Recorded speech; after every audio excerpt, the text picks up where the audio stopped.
नमस्कार विद्यार्थी मित्रों, वेट डिजिटल एज्युकेशन में आप सर्वे मित्रों हार्दिक स्वागत है। विद्यार्थी मित्रों, आज आपणे जोवाना छीए धोरण 12 विषय इतिहास, जेमनो पाठ 5। जो कि थंबनेल जोईने तमने ख्याल आई गयो छे कि आज आपणे एक महत्वनो भारतना इतिहासनो एक महत्वनुं चेप्टरनी चर्चा करवाना छीए। अने आ एक पोते ज छे चेप्टरनुं नाम जे छे 1857 नो संग्राम। ई पोते ज एक चेप्टर छे आखो, एटले के संग्राम जोईए तो एमां 3 થી 4 मुद्दाओ आपणे मेन याद राखवा पड़े, मुख्य याद राखवा पड़े। शुं शुं तो कि आ संग्राम छे ई थवा पाछळना कारणो शुं, जेमां आपणा कारणो छे, मुद्दाओ छे। शा माटे आ संग्राम थयो 1857 नो संग्राम? आ सिवाय संग्राममां शुं शुं प्रवृत्ति थई, कया व्यक्तिए कया विस्तारमांथी छे नेतागिरी करी, क्रांतिकारी प्रवृत्तिमां कया कया लोकोए भाग लीधो, ए बधी चर्चा करवानी थाय। त्रीजुं नेक्स्ट शुं करवानुं थाय तो के परिणाम शुं आव्युं, तेने परिणाम आव्या एनी पण आपणे चर्चा करी। अने चौथो मुद्दो आपणो आवशे कि आ संग्रामने कोणे शुं कीधुं अने एना विषे आपणे मंतव्यनी चर्चा आपणे अहींया करीशुं। तो चालो मित्रों आपणे वात करीए 1857 नो संग्राम, जो कि भारतनो प्रथम आपणो स्वातंत्र्य संग्राम गणवामां आवे छे। रेडी? तो ये पण खास आपणे ध्यानमां राखीशुं। तो आपणे आजे 1857 ना संग्रामनी चर्चा करीशुं। तो खास मित्रों तमारे जो आगळना पाठ जोवाना बाकी होय तो तमे आपणा प्लेलिस्टमां जईने जोई शको छो। 1 થી 4 पाठ आपणे ऑलरेडी जोई चूक्या छीए। अने आ सिवाय तमारे जो इतिहास, भूगोळ, बीजा तमाम विषयों, आर्ट्सना तमाम विषय, कॉमर्सना विषयों छे तो ये आपणी चेनलमां मुकाई गया छे, तो तमे प्लेलिस्टमां जईने जोई शको छो। एना स्वाध्याय सोल्यूशन छे, पाठनी समजूती छे, तो बधुं मटीरियल ऑलरेडी मुकाई गयुं छे, तो तमे प्लेलिस्टमां जईने जोई शको छो। तो चालो मित्रों आपणे शरूआत करीए 1857 नो संग्राम। रेडी? हाँ, आमां मित्रों आपणे जे मुख्य महत्वना सवालों आवता जशे एनी पण आपणे चर्चा करता जशुं, एक एक गुणना अथवा तो जे मोटा प्रश्नों छे एनी पण अहीं चर्चा करता रहीशुं। तो जोईए प्रथम शरूआत करीए तो कि ईस्वीसन 1857 ना संग्राम ए भारतीय प्रजा द्वारा अंग्रेजी शोषणखोर राज्यने अपाયેલ महान પડકાર छे। तो पहेલું જ वाक्य કંઈક આમ જોરદાર આપણે આપી દીધું છે। શું કહે છે કે જે 1857 નો જે સંગ્રામ છે એ સંગ્રામ ભારતીય પ્રજાને, ભારતીય લોકોને ભારતીય પ્રજાએ અંગ્રેજીનું જે શાસન હતું, જે એનું શોષણખોર શાસન હતું, એને છે એ શું આપ્યું છે? એક આપેલ મહાન પડકાર ગણવામાં આવે છે। જો કે મિત્રો આના વિશે આપણે ચર્ચા કરી જ છે, તો કહી દઈએ કે ઇતિહાસકારો એવું માને છે કે આમાં તો ક્યાંક આપણી મિસ્ટેક પણ રહી ગઈ છે, ત્રુટીઓ આપણી ભાષામાં કહીએ તો। પણ જો બીજી વાર આવો થયો હોત તો અંગ્રેજોએ છે એ ત્યારે જ બિસ્તરા પોટલા છે એ શું કરવા પડતે? ભરવા પડતે। પણ એના માટે અંગ્રેજો શું બુદ્ધિ વાપરે છે એની પણ આપણે આગળના પાઠોમાં ચર્ચા કરવાની છે, જોઈશું। જોઈએ તો આપણા કે ઈસવીસન 1757 થી લગભગ 100 વર્ષના અંગ્રેજી શાસનમાં તેણે હચમચાવી મૂક્યું। ભારતની પ્રજાના માનસમાં આજે પણ આ મહાકથાની અસર સાફ જોવા મળે છે। તો શું કહે છે? 100 વર્ષનો સમયગાળો। કેમ? તો કે યાદ કરો આપણે આગળના પાઠોમાં ચર્ચા કરી ગયા મિત્રો। 1757 એટલે એક ઘટના યાદ આવે બધાને, કયું? તો કે પ્લાસીનું યુદ્ધ યાદ આવે કઈ? हाँ, અને મેં તમને આગળના લેક્ચરમાં પણ કીધું હતું કે આ પ્લાસીના યુદ્ધ 1757ના જે યુદ્ધમાં છે એમાં છે એ ભારતના રાજકારણમાં અંગ્રેજોનો પગ પેસારો થયો। અને અહીંથી જ બીજી મહત્વની વસ્તુ થઈ હતી ઇકોનોમિક્સની દ્રષ્ટિએ, યાદ છે કંઈ? हाँ, ચાલો, એટલે તમે આગળના વિડીયો જોયા છે એવું આઈડિયા મને આવે છે। ઓકે, તમને જો યાદ હોય તો એમાં આપણે વાત કરી હતી કે અહીંથી એમને મહેસૂલ ઉઘરાવવાની પણ સત્તા મળી હતી, યાદ છે ને? અહીંથી हाँ, એટલે એક તરફી જે ભારતીય જે ઇકોનોમિક્સ છે, એ અર્થતંત્ર છે, એ એક તરફીય છે, એ બાબતો છે આગળ વધવા લાગી હતી, એની ચર્ચા કરી ગયા આપણે આગળ। તો હવે એના 100 વર્ષ પછી એટલે એક્ઝેક્ટ જુઓ કેટલાનો છે? 1857 નો સંગ્રામ છે। તો જોઈએ એમાં પાછળ પણ આની કંઈક રીઝનો આવશે, કારણો આવશે। તો કે આવા સમયમાં છે આ જે 100 વર્ષ પછી જ 1757ના સંગ્રામના 100 વર્ષ પછી જ ભારતીય લોકોએ અંગ્રેજોને છે શું કરી દીધું? તો હચમચાવી નાખ્યા, પાય આમ ડગડગાવી નાખ્યા, આપણી ભાષામાં કેવું હોય તો। રેડી? ભારતીય પ્રજાના માનસમાં આજે પણ આ જે છબી છે, આ જે ઘટના છે એ કેવી છે? એકદમ ક્લિયર છે, ચોખ્ખી છે। ચાલો, વિદેશી શાસનને ભારત ભૂમિ પરથી ઉખેડી નાખવામાં ભારતનો આ પ્રથમ સ્વાતંત્ર્ય સંગ્રામ હતો તેમ વીર સાવરકરે સાચું જ કહ્યું છે। તમામ ભારતીયો કે રાજા હોય કે જાગીરદાર, કારીગર હોય કે ખેડૂત હોય, સૈનિક હોય કે અન્ય હિન્દુ કે મુસ્લિમ હોય, સૌએ પોતાની ક્ષમતા મુજબ યોગદાન આપ્યું હતું। શું કહે છે?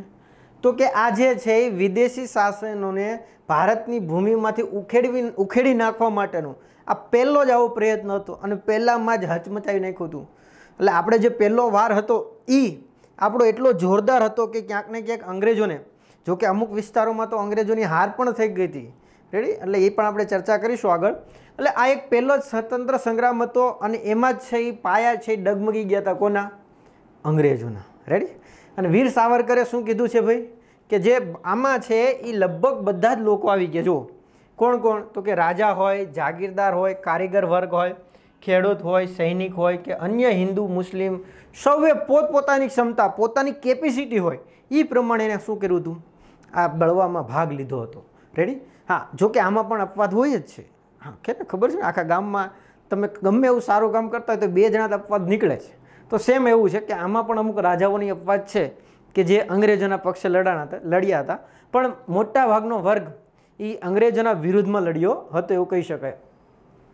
યુરોપના 2 સૌથી મોટા રાષ્ટ્રની પ્રજા જેટલી પ્રજાએ અને તેના વિસ્તાર જેટલા મોટા વિસ્તારમાં ભારતીય પ્રજાએ સર્જેલી આ અનોખી યશ ગાથા છે.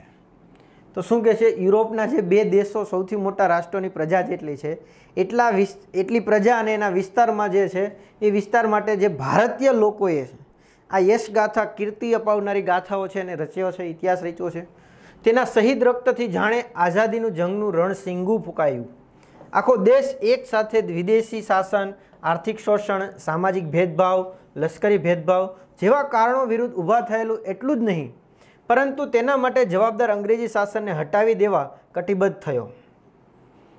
શું કહે છે? તો કે ભાઈ અહીં શહીદોના રક્તથી જાણે, તો કે આમાં ઘણા બધા, જો માત્ર ભારતને અહિંસાના માર્ગે આપણે આઝાદી મળી એવું આપણે ના કહી શકાય, કેમ કે આમાં ઘણા પડદા પાછળના આપણા જે ક્રાંતિકારીઓ છે, જો કે ઘણા ખરા ઇતિહાસમાં તો નામ પણ આપણે નથી જાણતા, તો એવા લોકો પણ ક્યાંક ને ક્યાંક ભારતની આઝાદીમાં સપોર્ટ હતા. હવે જો આપણે આગળ ક્યાંક ભણીશું, આપણે આગળ પણ ભણીશું કે ભારત છે ને એમાં 2 વિચારધારા, ખાસ કરીને જો ભારતમાં મુખ્ય કોંગ્રેસ હતી, એક મુસ્લિમ લીગ પક્ષ હતો, એની સ્થાપના જો કે પાછળથી થાય છે, પણ 2 જ વિચારધારા હતા હિન્દુમાં, એટલે કે કોંગ્રેસમાં.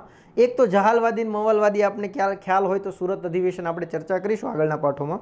તો હવે આમાં શું થતું? તો કે જે યંગ જનરેશન છે એક પ્રકારે એ લોકો છે એ ડાયરેક્ટ માગણી કરે ને અંગ્રેજો આપી દે એમાં એનો વિશ્વાસ નહોતો, એને ટ્રસ્ટ નહોતો આવતો. કેમ? તો કે સ્વાભાવિક છે કે આટલા વર્ષોથી આપણે માગણી કરતા જ હતા, જો આપવાના હોત આ લોકો તો આપી જ ન દીધું હોત. અને એક લોકો છે એ થોડાક અહિંસાના માર્ગે, એટલે એક વર્ગ આખો છે અહિંસાના માર્ગે ચાલતા હતા.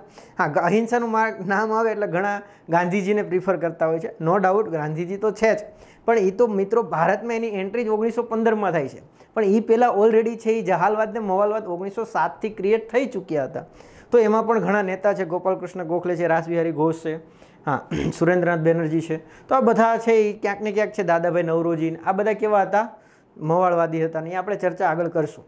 પણ શું કહે છે કે એમાં ઘણા શહીદો છે એ થયા હતા અને એને લીધે છે એ રણસિંગું ફૂંકાયું. હવે આ રણસિંગું એટલે શું? તો ખાસ કરીને આપણે જે પહેલાંના સમયમાં યુદ્ધ ભૂમિ છે, યુદ્ધ શરૂઆત થતી, જ્યારે આમ કે ને, હા, એક વાજિંદ્રો આમ હોય ને વગાડે શરૂઆત કરે ને પછી યુદ્ધ ચાલુ થાય બંને પક્ષેથી, તો એને આપણે એક રણસિંગું છે એ કહી શકાય. હા, અને જો કે પહેલું એક યુદ્ધમાં થતું ને બીજું એનો ઉપયોગ થતો જ્યારે કોઈ રાજ્ય ઉપર ઓચિંતું આક્રમણ થઈ જાય. હવે માની લો કે સામાન્ય પ્રજા છે એ બધું નોર્મલ રાજ્યમાં ચાલે છે, પણ બાહ્ય રાજ્યએ કોઈ એની પર આક્રમણ અચાનક કરી દીધું છે, તો એવા સમયે રાજ્યના સૈનિકોને અથવા લોકોને છે એ જાણ કરવા માટે કે ભાઈ ઇમરજન્સીની પળો આવી ગઈ છે, તો એના માટે પણ ક્યાંક આ રણસિંગો છે એ ફૂંકવામાં આવતો હતો.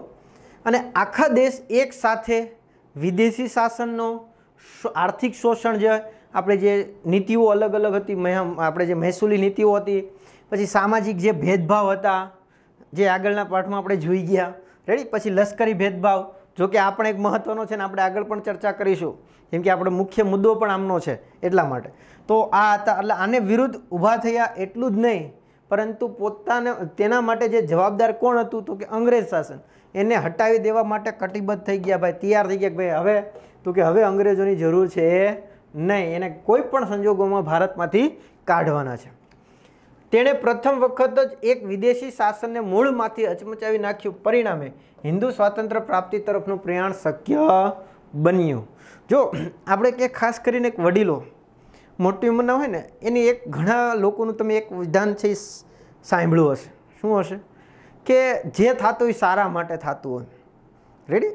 હા, તો એનું ક્યાંક ને ક્યાંક આપણે અહીંથી લઈ શકાય સારાંશ। કઈ રીતના? તો કે આમાં જો શું કહે છે કે આપણા પ્રથમ વખત આપણો પ્રયત્ન હતો કે હિન્દુઓને સોરી અંગ્રેજોને છે એ ભારતમાંથી હચમચાઈ નાખો તો હટાવી દેવા। જોકે આપણે નિષ્ફળ રહ્યા, પણ અહીંથી શું થયું તો કે ભારતના લોકોમાં એક આત્મવિશ્વાસ ડેવલપ થયો, ક્રિએટ થયો। શું? તો કે હવે આપણે પણ આઝાદી મેળવી શકીએ, એટલે કે હવે સ્વતંત્ર થઈ શકીએ છીએ। એક વખતમાં ભૂકા બોલાવી દીધા અંગ્રેજોના, તો હવે એના કરતાં થોડીક વધારે તૈયારી કરીએ। હવે આપણે સરળતાથી છે એ શું કરી શકીએ તો કે અંગ્રેજોને છે એ ભારતમાંથી શાસન હટાવી શકીએ। તો કે આમાં સ્વાતંત્ર્ય પ્રયાણ તરફ છે એ શક્ય બન્યું। 1857ના સંગ્રામમાં ઇતિહાસની એક ગૌરવપ્રદ ગાથા છે। કોઈ પણ ક્રાંતિ, વિપ્લવ, બળવો અમુક જ કારણોને લીધે ઉદ્ભવે છે તેવો ખ્યાલ અપૂર્ણ કહી શકાય। તેની પ્રક્રિયા વર્ષોથી ચાલતી હોય છે। તો કેટલાક ઇતિહાસકારો 1857નું મુખ્ય કારણ સૈનિકનો અસંતોષ તથા ચરબીવાળા કારતૂસ, આ મુખ્ય છે ભાઈ, એ વાપરવા અંગેની આજ્ઞા બતાવે છે। જોઈએ પહેલાં એટલી ચર્ચા કરી લઈએ તો કે આ એક ગૌરવપ્રદ ગાથા કહી શકાય, એક મોટી ગાથા છે 1857 સંગ્રામની। એમાં જો ક્રાંતિ, વિપ્લવ અને બળવો એ અમુક જ કારણોને લીધે ઉદ્ભવ હોય અને ટૂંકા ગાળાનો ખ્યાલ હોય એ કહી શકાય નહીં, એ અધૂરું વસ્તુ છે। શું છે? અપૂર્ણ કહી શકાય। કેમ? તો કે એની પ્રક્રિયા વર્ષોથી ચાલતી હોય છે। એની પ્રક્રિયા બેકગ્રાઉન્ડમાં કેવી ચાલતી હોય? વર્ષોથી ચાલતી હોય। જેમ કે આપણી સામે છે 1857નો સંગ્રામ। કેમ? ઘણા એમ કહે છે સાહેબ એ તો 1857માં જ શરૂ થયો। નો ડાઉટ 1857માં શરૂ થયું, પણ થવા પાછળના કારણો આપણે જોશું। એમાં શરૂઆત અહીંથી હતી મિત્રો। હવે આમાં તમે કયા આધારે કહી શકો કે 1857નો સંગ્રામ છે? 1757 લખ્યું છે મિત્રો, તો એ ક્યારે કયા આધારે તમે કહી શકો કે 1857નો સંગ્રામ છે 1857માં જ શરૂ થયો? એટલે કે એમ કહે છે કે ભાઈ ક્રાંતિ હોય, બળવો હોય, વિપ્લવ હોય, એ ક્યારેય એક છે એ શું છે થોડી તરત જ ઇમરજન્સી પડવાની કોઈ ઘટના ન હોય, એની પાછળ બેકગ્રાઉન્ડ બહુ મોટું હોય છે કે લાંબા સમયની એની અસર જોવા મળે।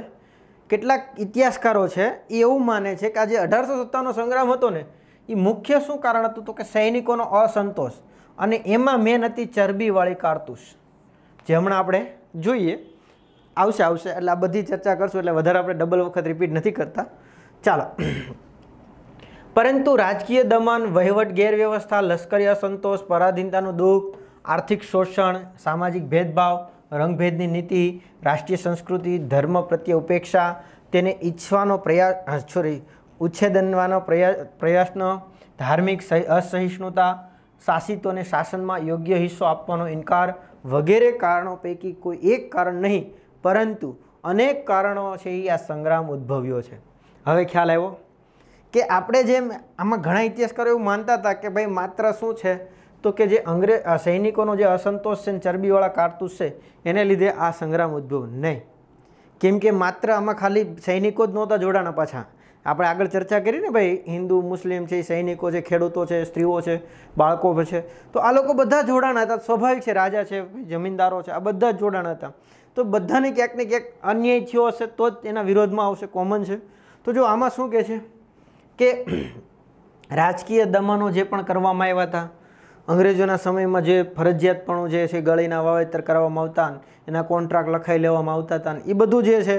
આ સિવાય તો કે ગેરવહીવટ વ્યવસ્થા હતી, વહીવટમાં ગેરવ્યવસ્થા હતી, સંધિ સેવા આપણે આગળના ચેપ્ટરમાં જોઈ ગયા, લશ્કરી અસંતોષ આ તો મુખ્ય કારણ છે ભાઈ, રેડી ને? આ પરાધીનતાનું દુઃખ, આર્થિક શોષણ, જે આર્થિક રીતે બધાનું શોષણ કરવામાં આવતું, કેમ કે ઉચ્ચ નીચનો ભેદભાવ પણ હતો ને ખાસે, સામાજિક ભેદભાવ, રંગભેદની નીતિ, જો કે આનો શિકાર તો ખુદ ગાંધીજી બન્યા હતા, એટલે કે એ સમયે હતું તો સ્વાભાવિક છે કે આ સમયે તો હોય જ, એટલે કે ગાંધીજીના સમયમાં જોવા મળ્યું છે તો અહીંયા તો હોય જ, કોમન છે। રાષ્ટ્રીય સંસ્કૃતિ તથા ધર્મ પ્રત્યે ઉપેક્ષાઓ, કેમ કે આ સમયગાળા દરમિયાન ક્યાંક ને ક્યાંક ભારતીય લોકોને ધર્મ પરિવર્તન માટે પણ ઘણા બધા પ્રયત્નો કરાવવામાં આવ્યા હતા। એટલે આ બધાને કારણોને લીધે, નાના મોટા પ્રયાસોને લીધે શું થયું હતું કે આ જે ઉદ્ભવ છે એ જે 1857નો સંગ્રામ છે એ શું થયો હતો? ઉદ્ભવ્યો હતો, બન્યો હતો, થયો હતો એમ કહી શકાય। ચાલો, America, France, Italy, Russia, Ireland તથા આફ્રિકા અને એશિયાના ઘણા ખરા દેશો સ્વાતંત્ર્ય સંગ્રામમાં આવા જ કારણોથી ઉદ્ભવ્યા હતા। જો અહીંયા તમને બીજી પણ માત આપી છે શું, તો કે આ સિવાય અમેરિકા હોય, ફ્રાન્સ હોય, ઇટાલી હોય, રશિયા હોય, આયર્લેન્ડ હોય, આફ્રિકા હોય કે એશિયામાં હોય, એમાં જે ઘણા ખરા જે સ્વાતંત્ર્ય સંગ્રામ છે અથવા પરિવર્તન આવ્યા કે એ ચળવળો થઈ, ક્રાંતિ થઈ, એની પાછળના કારણો આ બધા જ હતા. કોઈ એક કારણને લીધે એમાં પરિવર્તન થઈ ગયું એવું કોઈ ક્યાંય જોવા મળતું નથી, ઓછું જોવા મળે છે, પણ આવા મુખ્ય કારણો છે એ હોઈ શકે. ચાલો નેક્સ્ટ, ઈસ્ટ ઇન્ડિયા કંપનીનો છેલ્લો ગવર્નર જનરલ કેનિંગ આપણે ચર્ચા કાલે કરી ગયા આગળના ચેપ્ટરમાં. મેં તમને મિત્રો ત્યાં તમને બધા જ કીધા હતા વાઇસરોય પ્રથમ ગવર્નર જનરલ, ભારતનો પ્રથમ ગવર્નર જનરલ, ભારતનો પ્રથમ વાઇસરોય, છેલ્લો ગવર્નર જનરલ, છેલ્લો વાઇસરોય, આ બધી જ ચર્ચા આપણે કરી ગયા છે. જો તો પ્રથમ વાઇસરોય કોણ હતો? હા, છેલ્લો ગવર્નર જનરલ હતો અને પ્રથમ વાઇસરોય પણ બનશે કેનિંગ. એને 1856માં ત્યારે એણે શંકા વ્યક્ત કરતાં કહેલું, એણે શું કીધું હતું આ ખાસ યાદ રાખજો વિધાન, હું ઈચ્છું છું કે ભારતમાં મારો સમયગાળો શાંતિપૂર્વ હોય.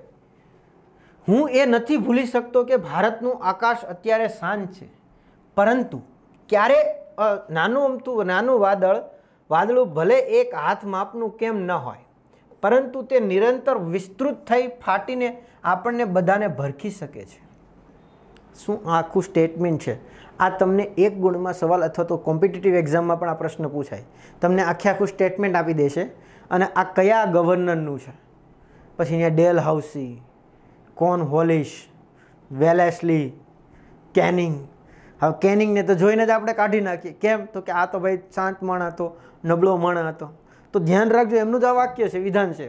કેમ તો કે એના સમયમાં એટલી પરિસ્થિતિ આમ દયનીય થઈ ગઈ હતી, એટલી બધી પરિસ્થિતિ ઉગ્ર બની ગઈ હતી કે એને લીધે એને છે હવે એવું લાગવા માંડ્યું હતું કે મારા જો સમયમાં શું કહે છે, હું ઈચ્છું છું કે ભારતમાં મારો સમયગાળો કેવો પૂરો થાય. હવે એ 5 વર્ષ માટે આવતો હોય કે 4 વર્ષ માટે જે સમયગાળા માટે આવતો હોય માન લો, તો એ કે મારો સમય શાંતિથી ભારતમાં પસાર થાય એવું હું ઈચ્છું છું, પણ હું એ પણ ભૂલી નથી શકતો કે ભારતનું આકાશ અત્યારે કેવું છે, શાંત. હા, તूफान के पहले की શાંતિ છા ગઈ હે કહેતા હોય ને આપણે ઘણીવાર. તો અત્યારે ભારતનું આકાશ કેવું છે, શાંત છે, પરંતુ ક્યારે નાનું અમથું વાદળું ભલે એ હાથનું જ હોય, પણ એ શું છે કે નિરંતર વિસ્તૃત થઈને ફાટીને આપણે બધાને ભરખી જશે. તો આવું સ્ટેટમેન્ટ છે કોણે આપેલું? કેનિંગે આપેલું. રેડી? કેનિંગના ઉક્ત શંકા સાચી ઠરી. જો એ ભાઈના સમયમાં જ આ છે ઘટના બની, એટલે તમને અહીંથી પણ પ્રશ્ન પૂછાશે. એક સવાલ મહત્વનો પૂછાય કે 1857નો સંગ્રામ કયા ભારતીય ગવર્નર જનરલના સમયમાં થયો હતો? કેનિંગના સમયમાં. કોના સમયમાં? કેનિંગના સમયમાં. 1857ની સંગ્રામની ઝાળ ભારતભરમાં ફેલાઈ અને આ સંગ્રામની શરૂઆત સૈનિક વિદ્રોહના રૂપમાં થઈ, પરંતુ ભારતની મોટાભાગની જનતા, ખેડૂતો, મજૂરો, કારીગરો, જનજાતિના લોકો, સૈનિકો, રજવાડાઓ અને પોતપોતાની રીતે છે તેમણે આહુતિ આપી. શું કહે છે? તો કે એના સમયમાં પહેલાં શરૂ થઈ અને આખા ભારતમાં ભરમાં એની છે જ્વાળા ફેલાઈ ગઈ. રેડી? આ સંગ્રામની શરૂઆત છે એ ખાસ કરીને સૈનિકો વિદ્રોહથી થયો, એટલે કે એમાં સૈનિકોનું છે મુખ્ય યોગદાન હતું, પણ માત્ર પછી સૈનિક પૂરતું સીમિત નહોતું રહ્યું. એમાં જો મોટાભાગની લોકો પણ જોડાણા હતા, જનતા, ખેડૂતો, મજૂરો, કારીગરો, હા, જનજાતિના લોકો, સૈનિકો, રજવાડાઓ પણ જોડાણા હતા.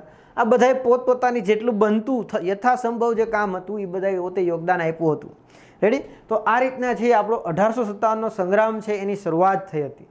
હવે નેક્સ્ટ આપણું નેક્સ્ટ મુદ્દો છે 1857ના સંગ્રામના, એટલે કે જો અસંતોષના કારણો, એટલે કે જે 1857નો જે સંગ્રામ થયો હતો એની પાછળના કારણો શું હતા, જેની ચર્ચા મિત્રો આપણે આવતા લેક્ચરમાં કરીશું.